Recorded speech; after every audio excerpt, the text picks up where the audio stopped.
जी, इस वक्त मैं रॉयल कोर्ट्स ऑफ जस्टिस के बाहर मौजूद हूँ, जहाँ पर ब्रिगेडियर रिटायर्ड राशिद नसीर ने हत्या इज्जत का केस जो है यूट्यूबर आदिल राजा के खिलाफ किया हुआ था। 4 दिन के हेयरिंग के बाद जो है आज तमाम हेयरिंग मुकम्मल हो गई। दोनों साइड्स के जो वो गवाहान थे वो भी पेश हुए, जो जिसके पास शवाहिद थे वो पेश किए गए। लेकिन वो तमाम चीज़ें बताने से पहले जो आपको पाकिस्तानियों के लिए एक सबसे बड़ी खबर ये है कि वो लंदन हाई कोर्ट के अंदर से पाकिस्तान की ISI को क्लीन चिट मिली है।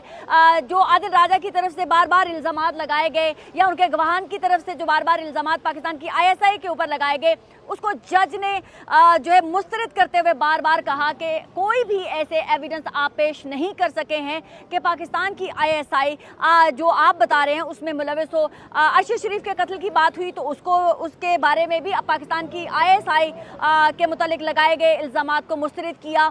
और पाकिस्तान हाई कोर्ट जो था लाहौर, उसके मुतालिक भी जो भी इल्ज़ामात आदिल राजा ने लगाए थे उसको भी मुकम्मल तौर पर पाकिस्तान ISI को क्लीन चिट मिली है। तो पाकिस्तान की जो ISI है, पाकिस्तान की ISI को आज लंदन हाई कोर्ट के अंदर से मुकम्मल क्लीन चिट मिली है। उसके बाद अगर हम बात करें गवाहान की तो बैरिस्टर राशिद आप क्या इशारे कर रहे थे? आपको नहीं लग रहा? उन्होंने कहा कि ISI मुलविस थी। नो, आपको नहीं लग रहा ना? उन्होंने तो जज ने जो कहा था वही बोला था। Can I finish? उन्होंने बार बार कहा कि इसमें कोई शवाहिद नहीं मिले हैं कि ISI नहीं मिले। Okay, I am not talking to you, you can wait, you can talk to yourself, you can tell the public.